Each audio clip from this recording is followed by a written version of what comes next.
Olá, seja bem-vinda, seja bem-vindo, seja bem-vindo ao meu canal. Para quem está chegando agora e não me conhece ainda, eu sou a professora Thailise Leite. Eu sou professora, sou pesquisadora e criei este canal com o intuito de divulgar, publicizar algumas das minhas aulas e algumas reflexões que eu faço a partir dos meus referenciais epistemológicos, da minha pesquisa e dos acúmulos de leitura que nós temos na academia, para que esses debates e esses acúmulos não fiquem aprisionados no muro da universidade e essa ferramenta do YouTube possa ser oportunizada para que nós possamos trazer ao público essas reflexões, esses debates. Então, a ideia é abrir um pouco, ampliar o debate, essa é a intenção deste canal. Como vocês vão ver nos meus outros vídeos e nesse também, eu não sou youtuber, não tenho uma equipe de edição, eu sou só uma professora que grava os vídeos tentando compartilhar algumas reflexões com vocês. O vídeo de hoje é para refletir um pouco a respeito da questão do Big Brother Brasil, da Carol Conká. Eu não vou passar muito tempo debatendo a importância do Big Brother Brasil ou não, a frivolidade ou não de se debater esses temas, até porque para mim isso já é algo superado, é algo evidente, a importância de se debater os temas que são suscitados no âmbito do Big Brother Brasil.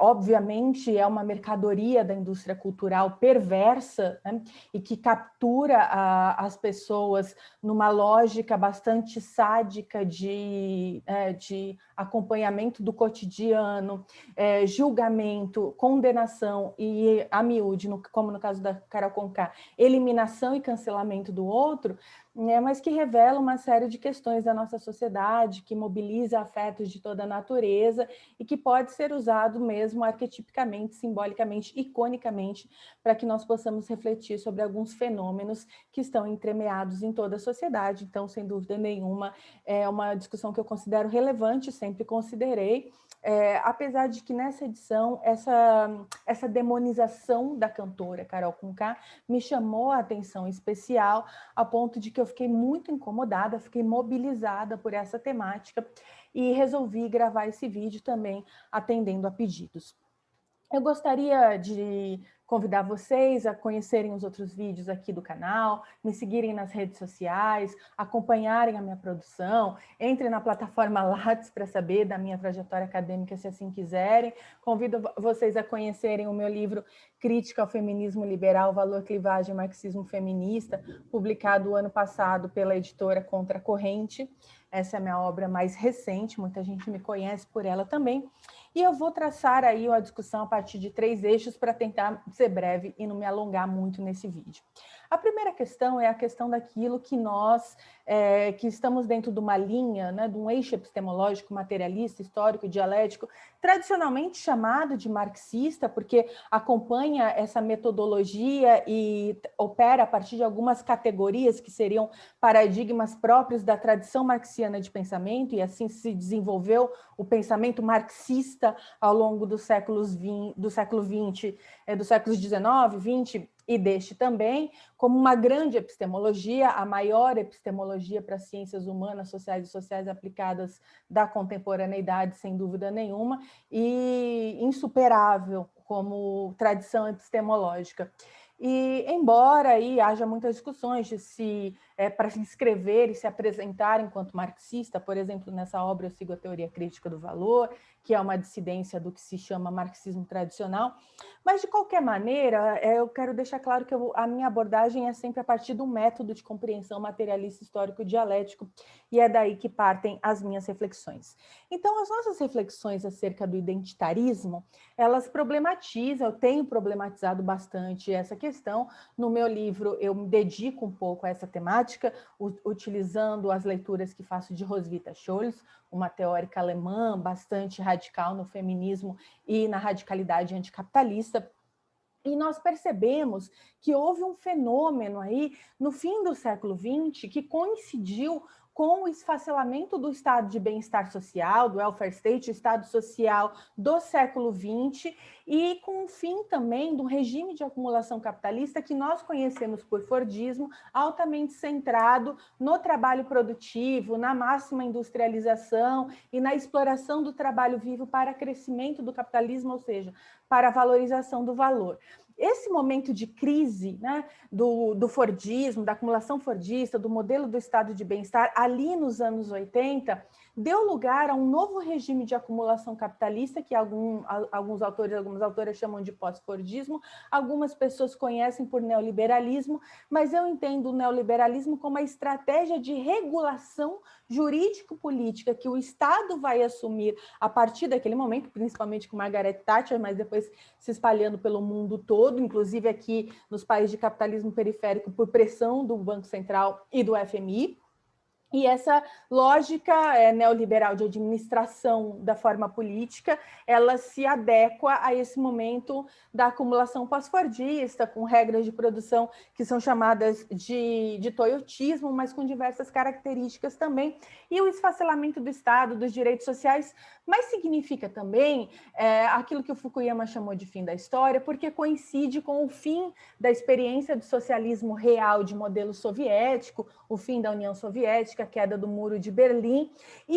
Então, assim, há um descontentamento em relação ao que foi o modelo soviético de matriz stalinista e uma série de críticas de uma esquerda que emerge como uma nova esquerda, New Left, uma esquerda libertária, desde 1968, com as grandes marchas de 68, mas que vem atravessando aí o fim do século XX, para se converter cada vez mais numa esquerda liberal, numa esquerda social-democrata, ou numa esquerda que acredita no Estado como estratégia de salvação do capitalismo, até porque isso é uma ideologia construída no pós-guerra de que, por exemplo, a criação da ONU e a efetivação de direitos humanos poderia ser um caminho para um capitalismo humanizado, administrado, cujas excrescências perversas seriam contidas, por exemplo, pelo direito e pelo Estado. Então, nós temos essa dualidade, né, de uma esquerda liberal, democrática, pró-democracia liberal burguesa, pró-direitos humanos, que acredita nas liberdades e nas instituições tradicionais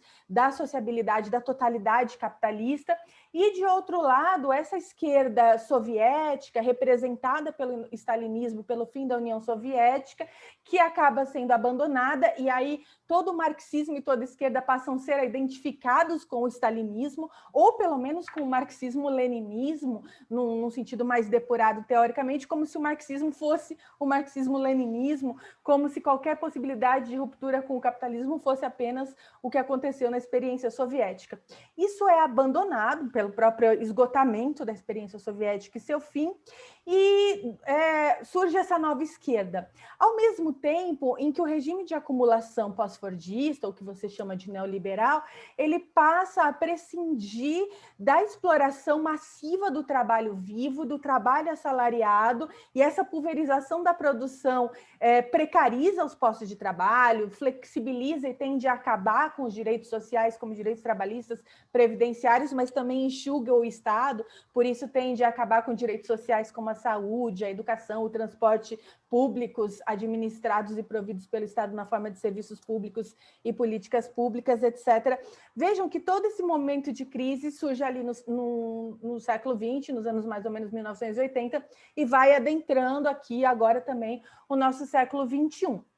Nós que somos millennials, como eu, né, que nasci no comecinho da década de 80, somos pessoas que vivemos somente esse momento, né, de acumulação capitalista. E isso também gera muitos equívocos de que o neoliberalismo ele é um tipo de capitalismo ou que ele é uma escolha política dos estados e que se a gente eleger, por exemplo, políticos que escolham não ser neoliberais, que escolham ser desenvolvimentistas, nacional-desenvolvimentistas, que queiram resgatar o Estado Social, alguma coisa dessa natureza, seja possível fazer isso, e não que seja um momento específico necessário das transformações históricas e estruturais do capitalismo. Então, é uma esquerda que acredita que os partidos políticos de esquerda liberal, se tomarem o poder e o Estado, vão converter esse Estado de novo no Estado social. É uma esquerda que se esfacela enquanto esquerda sindical e movimento operário proletário, até porque essa pulverização da produção que tende à destruição dos direitos trabalhistas também significa, ao mesmo tempo, o enfraquecimento dos movimentos operários e dos sindicatos que perdem o poder e a força de negociação, já que a mão de obra viva é altamente dispensável no regime de acumulação, e se o sujeito tiver um emprego, um trabalho assalariado formal, nossa, ele tem que ajoelhar e dar graças graças aos céus, e não vai fazer greve, tentar melhores condições de trabalho. Nós estamos vivendo um momento em que a gente não luta por mais, a gente luta para não perder, né? O tal do nenhum direito a menos. Então, você nunca vai imaginar nesse momento um movimento de trabalhadores lutando por redução de jornada. Se luta para manter do jeito que está e para não perder nada mais drasticamente do que isso, só para vocês entenderem esse momento, né, da acumulação capitalista, da reconfiguração das esquerdas e porquê, né, do enfraquecimento do que a gente chama de movimentos tradicionais, que são os partidos políticos de esquerda, os grandes sindicatos, movimentos operários, e isso dá lugar a vários movimentos que se aglutinam em torno de pautas específicas e imediatas, que são muito mais visíveis e tocam mais as dores da experiência individual dos sujeitos e as suas necessidades imediatas. Então, pode começar com movimentos, por exemplo, pela terra ou pela moradia, que ainda tem uma profundidade de radicalidade anticapitalista, porque contestam a lógica de propriedade no capitalismo, mas você tem outros movimentos, como o movimento ecológico, como os movimentos de mulheres que se reconfiguram a partir dos pós-estruturalismos e do feminismo da diferença, o movimento negro que se reconfigura nesse momento, a ascensão, né, e cada vez maior ampliação dos movimentos LGBTQIA+, e assim por diante. Esses movimentos representam essa pulverização da nova esquerda que acaba perdendo o espectro da luta de classes e passa a ser uma luta de novos movimentos sociais aglutinados em torno de determinadas pautas, inclusive de pautas que se dão pela lógica da identidade, mais ou menos aquilo que o Axel Honneth descreve lá na luta por reconhecimento. E esses movimentos, se começam aí com uma verve bastante emancipatória, eles acabam sendo cooptados, capturados pela lógica neoliberal, sem perceber. E nós temos autoras que vão discutir isso belíssimamente, e não é à toa que agora, nesse momento de esgotamento do capitalismo e das esperanças dessa New Left, dessa esquerda liberal, de ocupar o Estado, democracia e direitos humanos, nessa ideia de que tudo vai ficar bem se nós ocuparmos o Estado e garantirmos serviços públicos, políticas públicas, direitos humanos, porque a tendência desse novo regime de acumulação é hiperbolizar o liberalismo. Nós estamos pós-neoliberalismo, que entrou em crise em 2008, no momento de hipercapitalismo, hiperliberalismo, e que se amálgama muito melhor a estados de exceção, neofascistas, por exemplo, principalmente na periferia do capitalismo, como a gente está vendo acontecer, talvez do que o clássico Estado neoliberal, e com certeza não tem espaço para um Estado social nessa conjuntura, nesse momento. E as esquerdas têm intuído um pouco para isso, e é por isso que algumas autoras aí dos anos 70, do feminismo marxista, por exemplo, voltaram a ser lidos.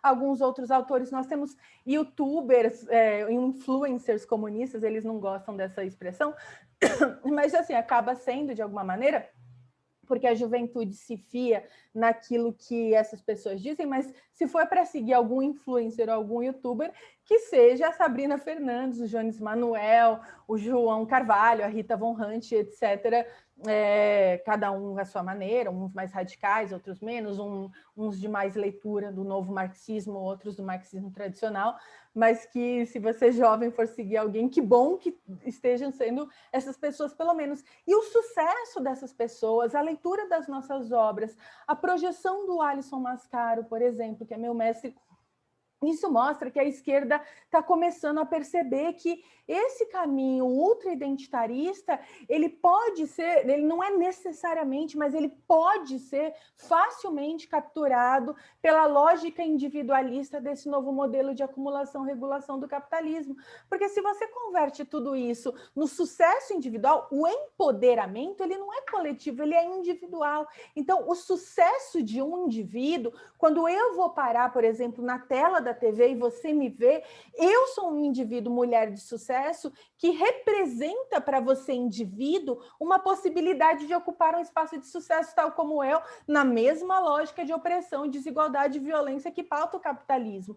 Então, essas lógicas de representatividade, de empoderamento, de identidade e identitarismo, elas passam muito mais pelo empoderamento e a perspectiva individual do sucesso e da ruptura do indivíduo do que de uma ruptura coletiva. Inclusive, se perde de perspectiva a luta anticapitalista, e por isso autoras como a Nancy Fraser ou a Angela Davis, Titi Bhattacharya e a Cinzia Arruda, né? A Bhattacharya, a Rusa e a Fraser publicaram Feminismo para os 99% para tentar chamar a atenção para isso. A Davis vem falando da comoditização da figura dela, né? Como ela vem estampando, por exemplo, um símbolo de feminismo negro, assim como aconteceu com o rosto do Che Guevara, e isso se dilui completamente de uma questão central de que é a luta anticapitalista, inclusive na mercantilização de todas as relações da vida, e isso tem sido sentido. Mas essa edição do Big Brother, ela é muito emblemática para mostrar para a gente o que acontece quando essas pessoas, esses indivíduos, essas mulheres, esses homens que se consideram militantes e que são ícones da representatividade midiática do que é a possibilidade de sucesso individual e empoderamento individual na lógica do capitalismo, que só fomenta novas formas fetichistas de mobilizar o consumo a partir de afetos e de paixões e dores das pessoas, e aí vem os fenômenos de cooptação do que a gente chama de pink money ou de black money, e assim por diante, né? Dentro dessa lógica, você pode ver como a grande mídia abraçou essas pautas e fica passando propaganda de empoderamento, de lugar de fala, de representatividade, de identidade, o tempo todo, porque isso mobiliza nichos de consumo, isso mobiliza produtos culturais, a indústria cultural aí se alimenta e se retroalimenta na lógica que é própria dela, graças a isso. Outro dia me perguntaram, professora, mas a indústria cultural ela só não reflete o que está na sociedade?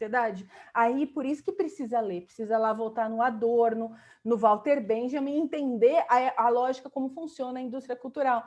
Revisitar alguns autores, não só do marxismo, e nem mesmo do marxismo, muito menos do marxismo ortodoxo ou tradicional, ou da crítica do valor, mas o estudo, a leitura são fundamentais também. O que eu percebo também é uma imensa falta de estudo, de mergulhar nas leituras, nos conteúdos, nos conceitos, sejam eles quais forem, e se há estudo, uma dificuldade de transformar isso em praxis, né? Que é aquela dialética em que eu estudo, reflito e vou para a ação ao mesmo tempo, concomitantemente, porque a cabeça pensa onde pisam os pés e eu vou reconstruindo a minha experiência a partir do que eu estudei e vou reconstruindo os meus conceitos a partir do que eu fiz, do que eu vivenciei. E esses movimentos identitários, eles se fiam muito só na experiência individual, na vivência, nas dores da trajetória do sujeito. E a gente está vendo ali como fato puro e simples a pessoa ser negra, dela ter sofrido diversas opressões de que simbolizam o racismo, não lhe traz a reflexão necessária de todas as estruturas perversas que constituem a racialização e os horrores da nossa sociedade capitalista baseada no racismo estrutural, como é a figura do Dilson, né, que foi eliminado com um recorde de votos, e foi noticiado quantas vezes em que esse moço teve falas profundamente racistas, né? Ele revela bastante violência, insensibilidade, falta de empatia, né? Como uma doença de um homem como Arlindo Cruz, uma perversão absoluta do colorismo para justificar que ele tem mais lugar de fala e mais legitimidade, distorcendo o próprio conceito, a percepção do que é lugar de fala nas lógicas de opressão, né? Então, a gente começa a perceber o quanto o sujeito está equivocado, né? Que só a dor não é suficiente. Mas o estudo também não garante, se ele não for convertido em praxis permanente, reflexão e autocrítica, que eu tenho que ter, você tem que ter, nós temos que ter muito, né? Então, professora, mas você está falando que esse estudo tem que ser obrigatoriamente de marxismo? Não necessariamente. Se for das epistemologias decoloniais, inclusive do resgate de epistemologias que vêm de povos de África, da diáspora, que são fiados na tradição oral ou na cosmovisão de algumas percepções de povos de África, por exemplo, nós vamos ver a construção de valores simbólicos, de condutas, do agir, do sentir, do pensar e do transformar, que não se refletem de maneira nenhuma em atitudes como daquela moça Lumena, por exemplo, que se considera estudiosa e militante de algumas pautas identitárias enquanto mulher negra, enquanto mulher LGBT, mas nós podemos ver que quando a gente vai assistir a conduta na prática, isso não se revela numa praxis coerente, pelo contrário, vemos a reprodução de violências nesse lugar de quem tem a fala e pode apontar dedos para os outros, e aí você vê a pessoa imbuída de uma suposta autoridade do lugar de fala, praticando bifobia, né? Ou a Carol Conká, por exemplo, praticando uma sorte de horrores como xenofobias, elitismos, racismo contra povos originários, povos indígenas. Então, são horrores que nós vamos percebendo da falta, né, que faz uma reflexão dialética, uma praxis e uma radicalidade na compreensão das opressões atravessada necessariamente por uma luta anticapitalista. Então, qualquer movimento negro, feminista, LGBTQIA+, ecológico, que não for anticapitalista, é facilmente capturado por essa lógica individualista do identitarismo vazio, de possibilidade de desconstrução e ruptura verdadeira, porque a ruptura verdadeira só dá na coletividade, nunca no âmbito individual. Mas, além dessa reflexão, e que eu tenho chamado muitas minhas alunas e meus alunos para fazerem, né, eu gostaria de apontar uma autocrítica para nós, que estamos aqui olhando para esse fenômeno e demonizando essas pessoas e aniquilando essas pessoas. O que me preocupa muito nessa edição, acima de qualquer coisa, uma espécie de feminicídio a que está submetida a cantora Carol Conká, principalmente, também a Lumena, mas mais a Carol Conká. Obviamente não é um feminicídio real, concreto, do seu corpo, né, da sua vida biológica, mas essa moça está sendo submetida diariamente a um assassinato simbólico na medida em que ela é aniquilada. As pessoas desejam cancelar a figura dela, apagar, expurgar essa moça de todos os espaços. E ela vai sair dali com uma morte social real. Ela não tem mais o mesmo círculo de amigos, pessoas que eram amigas dela estão se voltando contra ela, ela não tem mais respeito, ela não tem mais contratos. A família dela e os assessores estão com dificuldade de pagar o aluguel, não conseguem mais sustentar a família da moça, ou seja, tem reflexos na materialidade da vida, né? E a miúde é mesmo no perecimento do corpo, quando você causa a morte social de um indivíduo. Mas a morte social, a morte simbólica, a impossibilidade de pertencimento social e de acolhimento daqui para frente vai causar um impacto terrível na vida dessa moça, sem proporções, e ela nem sabe que está sendo submetida a isso. Ai, professora, mas ela é isso, ela é aquilo, ela fez isso, ela fez aquilo. E aí essas justificativas dessa destruição da Carol, e a pessoa ela não se contenta em ela cancelar a Carol e destruir a Carol, ela milita pela destruição da Carol todos os dias. Eu vi pessoas, por exemplo, cobrando que outras pessoas também cancelassem, deixassem de seguir, e começou a haver um movimento em toda essa esquerda. E veja, é a mesma esquerda que alimenta essa lógica do identitarismo, da representação representatividade justamente porque mitifica, endeusa determinadas figuras com esse arcabouço de representatividade num lugar simbólico de poder dentro da estrutura de poder própria do capitalismo. Então, do mesmo jeito que eu mitifico, e o mito nada mais é do que a projeção de vários conteúdos subjetivos sobre um algo exterior, e por isso que o mito ele pode ser aí ao ponto de confluência de vários afetos, e quando eu falo afetos não são só positivos, né?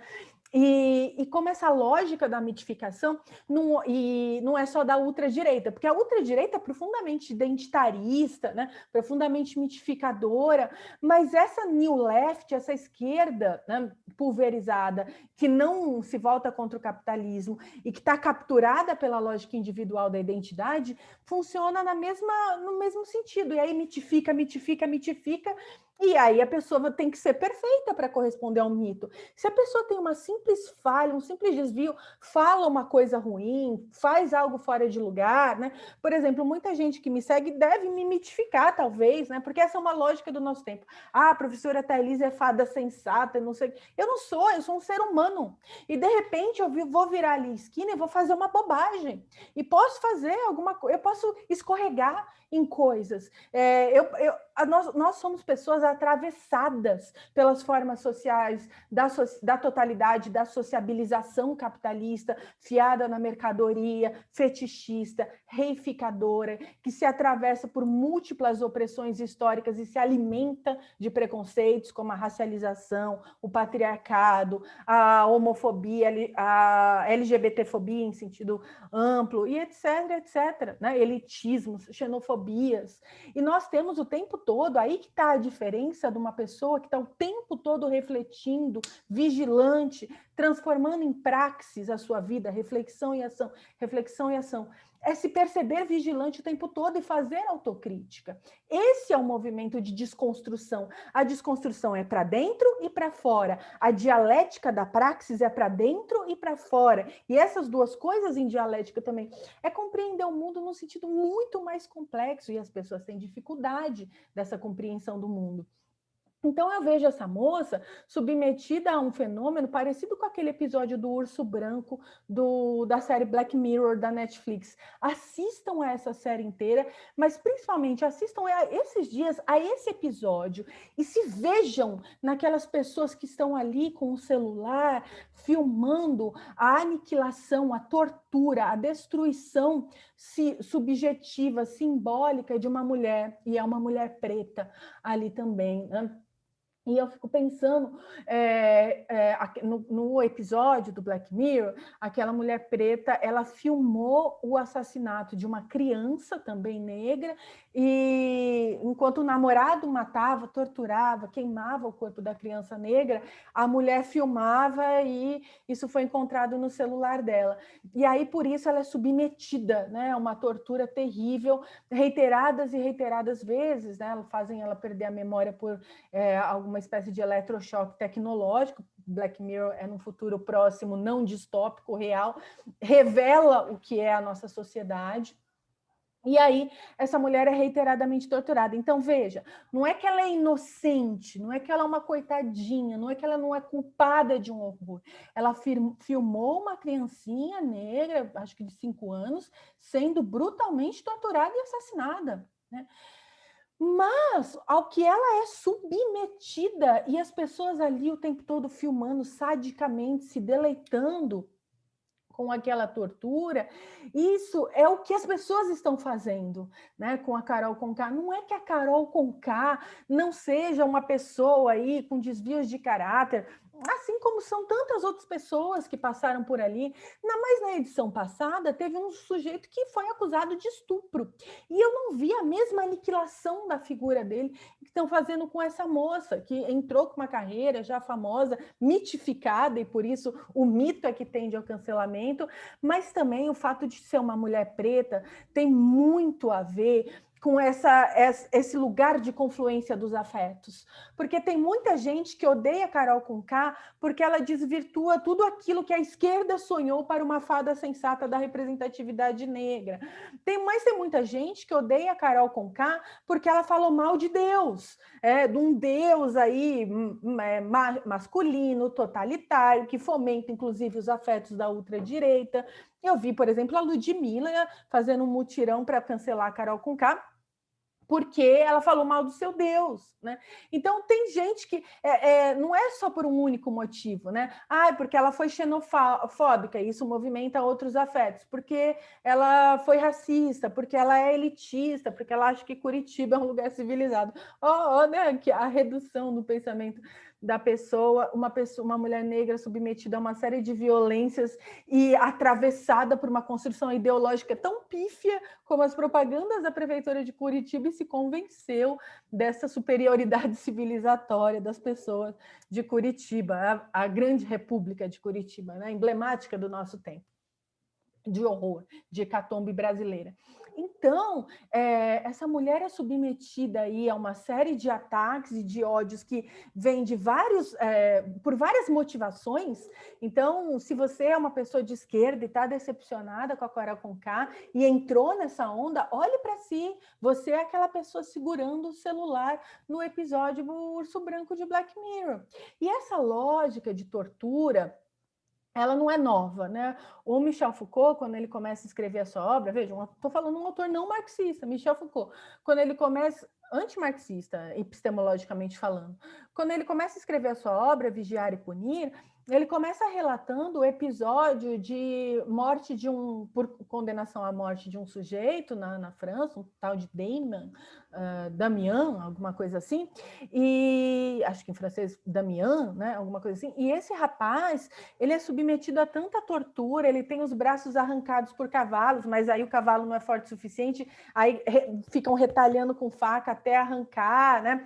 Ele tem pedaços da sua pele arrancadas, né, por um alicate, por um torturador, tal, até que quando ele está sem braço, sem perna, cheio de pedaços arrancados, ele ainda vivo, só com o tronco e a cabeça jogado numa fogueira, e tudo isso porque ele teria cometido um parricídio, né, matado os pais. Por exemplo, como a Suzane Richthofen, né, que também mobiliza tantas paixões, tantos afetos. Tem gente que adora, tem gente que odeia, né? Mas o que eu quero demonstrar é como esse espetáculo teatral da tortura dos condenados justifica o sadismo de uma humanidade que quer ver a aniquilação e a destruição do outro e que confunde justiça com vingança. E essas foram as fases da penalização, né, da história das penas. Uma fase do que a gente chama de vingança privada, que a pessoa se vingava diretamente, mas depois uma fase que durou muito tempo na Antiguidade, na Idade Média e no absolutismo monárquico, porque esse episódio que o Foucault conta é do meio do século XVIII, de vingança pública, né, em que a figura do poder político centralizado, no caso o monarca ali, tomava esse espírito de vingança popular e administrava o desejo de aniquilação popular daquele que era considerado desviante, o criminoso, o terrível. Ou seja, o que esse rapaz fez foi terrível? Foi, né? O que a moça no episódio de Black Mirror, numa atualização do que seria isso no tempo presente, brilhante do Black Mirror, aquelas mesmos espetáculos, teatros de tortura da Idade Média, da modernidade, transportadas para a nossa lógica de realidade, foi terrível? Foi, né? Mas é uma discussão que a gente tem feito muito na criminologia há muito tempo. Quando a direita fala, vocês querem defender bandido, então leva para casa direitos humanos para encarcerado, para criminoso, é muito difícil desfazer esse raciocínio pueril, regredido, infantilizado, infantiloide, né?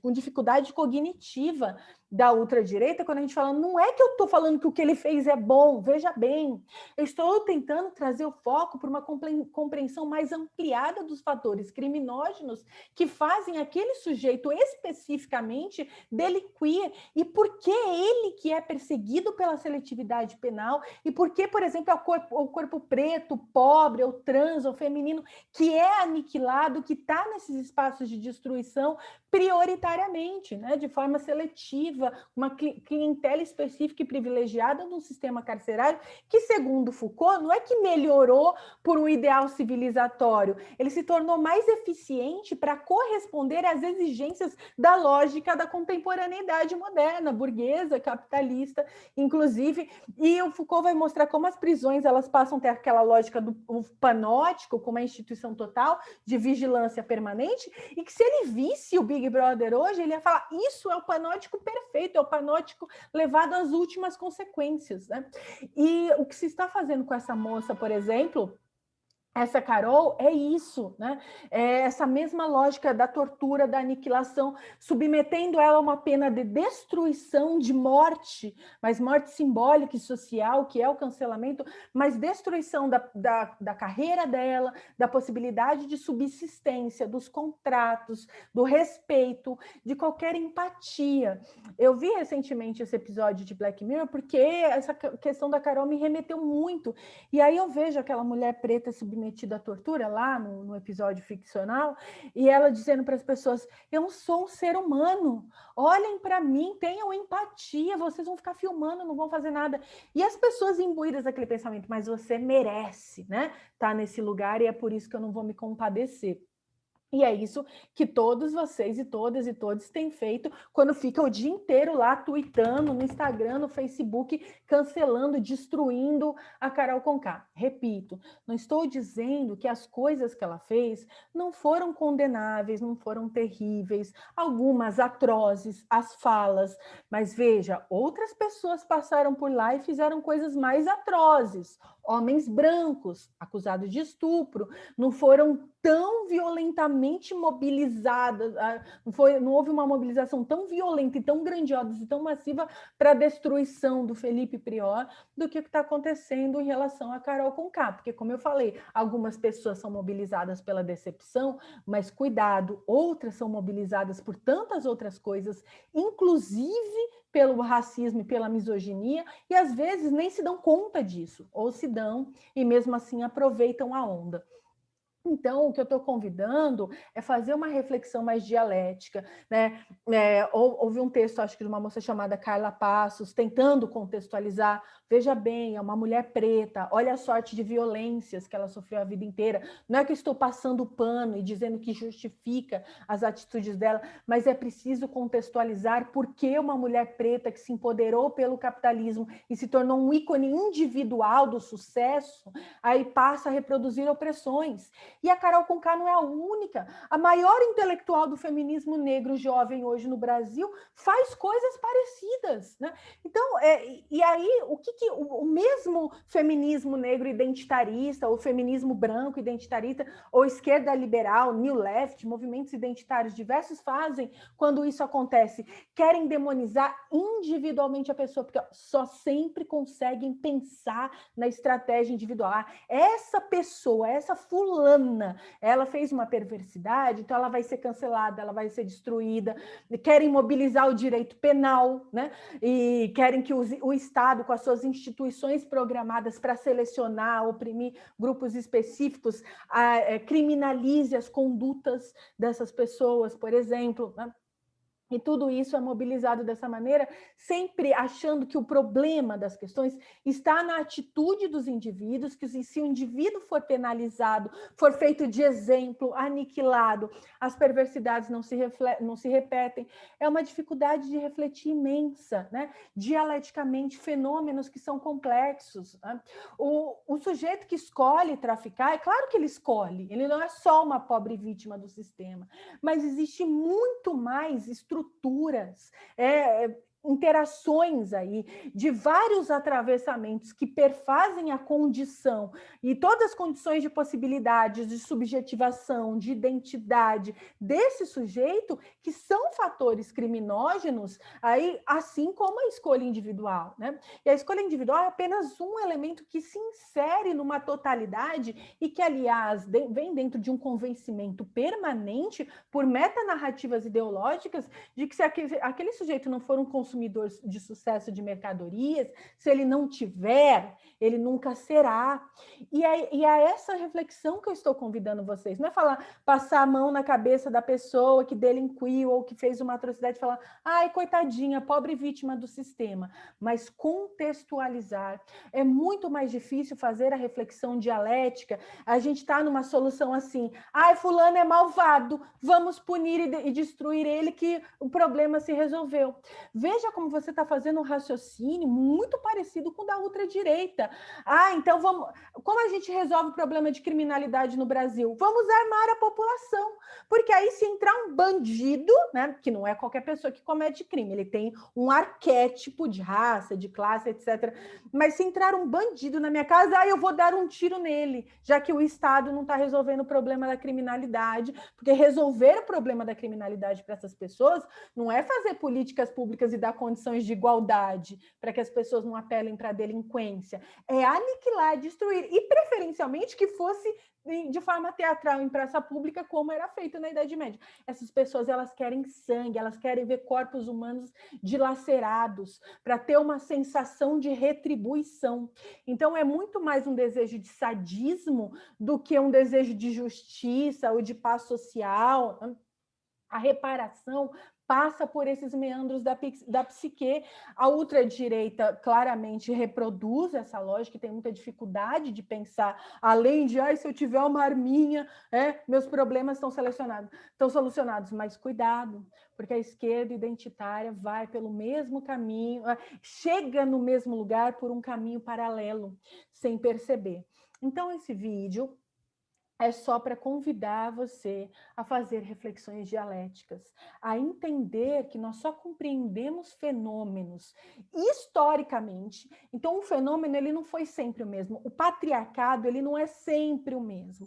No capitalismo ele tem uma especificidade e eu escrevi um livro para tentar delinear mais ou menos qual é essa especificidade, porque é um fenômeno complexo. A gente dá conta, eu tento contribuir para esse debate. O patriarcado capitalista é específico, ele tem uma estruturação específica, imbricada na produção de valor, na exploração do trabalho abstrato e numa sociedade que é uma sociedade de circulação das mercadorias. O racismo e a racialização têm uma especificidade no capitalismo. A heteronormatividade compulsória, a heterossexualidade compulsória, o binarismo de gênero, tudo isso está dentro de uma lógica de estruturação do valor capitalista. Então, nós não podemos compreender esses fenômenos desconectados aí da compreensão do funcionamento do capitalismo, e o combate, a luta, tem que ser sempre também uma luta anticapitalista, senão nós recaímos nessas armadilhas, né? Senão nós vamos parar nesse lugar. E é um lugar perverso esse, né? Porque você pode ver o que está acontecendo. A pessoa é uma pessoa que faz coisas atrozes, né? Atrozes. Aí, quando você vai apontar isso para ela, inclusive no plano da problematização individual, fulano, você está fazendo coisas atrozes. Aí ela se escuda, né? Em questões estruturais, que estruturam a nossa sociedade. Você está dizendo isso porque você é racista, né? Seria o mesmo que toda vez que uma pessoa problematizasse um desvio de conduta, de caráter da minha parte, uma atitude problemática que eu tive, né? Uma desumanidade que eu tenha feito, uma fala absolutamente violenta, equivocada, se eu estabelecesse relações tóxicas com as pessoas, se eu fosse abusiva com as pessoas, e alguém viesse me trazer isso, eu dissesse, você está sendo machista, você está sendo misógino, você está falando isso só porque eu sou mulher. Olha como é perverso, olha a perversão em que pode chegar o identitarismo, e tem chegado, né? E tem chegado. Então, é urgente para o nosso tempo, sobre vários aspectos, que nós resgatemos um pensar dialético e uma praxis dialética. E estou dizendo, não precisa ser necessariamente marxista, marxiano ou crítica do valor. Eu trouxe o exemplo de Michel Foucault, E a tradição que vem, né, depois do estruturalismo dele, de Derrida, com Judith Butler, Berenice Bento aqui no Brasil e outras autoras que vão nos ajudar a refletir sobre isso. Eu trouxe a possibilidade das epistemologias decoloniais, inclusive dos saberes que vêm de epistemologias de África, que são trazidos por feministas aí, como Lélia Gonzalez ou Sueli Carneiro, e podem ser uma fonte de reflexão, também a escritora Conceição Evaristo. E existem outras possibilidades de reflexão, né? Não é temos que ler as feministas marxistas, o feminismo negro de Angela Davis, a Roswitha Scholz, a Nancy Fraser, as autoras dos anos 60 e 70, ou as feministas revolucionárias do começo do século XX. Não necessariamente isso, gente. Mas, assim, fazer uma autocrítica de para onde essa esquerda individualista, nova esquerda, ultra-identitarista está caminhando, que são exemplos emblemáticos de distorções e perversões disso, como a mesma esquerda identitarista e mitificadora que opera nessa lógica da representatividade e alça essas pessoas a esses patamares é a mesma que vem para a destruição, porque você vai ver que nenhuma desses influencers aí comunistas entrou nesse movimento.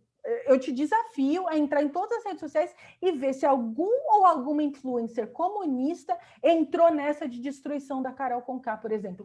Quem entrou nessa de destruição da Carol Conká são as mesmas pessoas que alimentam o identitarismo, que alçaram ela a esse patamar de mitificação pela representatividade, né? E também tentar convidar as pessoas a lerem, a voltarem os seus olhos para a leitura e para uma ação que parte da compreensão da nossa realidade. Sair agindo por agir é agir equivocadamente e muitas vezes alimentar a ultradireita e aquilo que pode nos destruir mesmo, nos aniquilar, que é o neofascismo. Então, sei que eu vou ofender uma série de pessoas com esse vídeo, vão querer me cancelar, mas é uma tentativa de convidar as pessoas à reflexão.